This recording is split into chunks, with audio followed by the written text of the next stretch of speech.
Pourquoi les objets tombent-ils?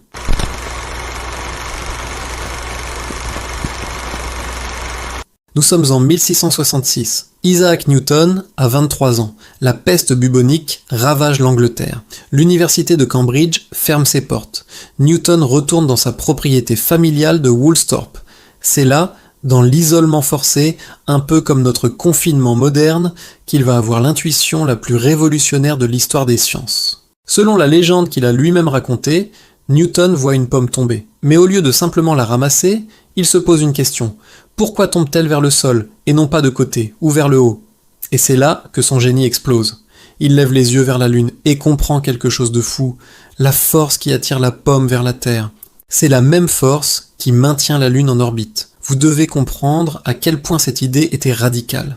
À l'époque, tout le monde pensait que les lois du ciel et les lois de la Terre étaient différentes. Le monde sublunaire, notre monde, obéissait à des règles. Le monde supralunaire, les étoiles et planètes, obéissaient à d'autres règles divines. Newton vient de les unifier. La gravitation est universelle. Elle affecte la pomme comme elle affecte la Lune, comme elle affecte le Soleil et les galaxies les plus lointaines. Mais si la pomme attire la Terre et que la Terre attire la pomme avec la même force, c'est la troisième loi de Newton. Alors pourquoi est-ce que la Terre ne monte pas vers la pomme? Pourquoi est-ce toujours la pomme qui tombe? La réponse est fascinante et va vous faire comprendre la véritable nature de la gravité. Newton a formulé sa loi mathématiquement. La force gravitationnelle dépend de deux choses.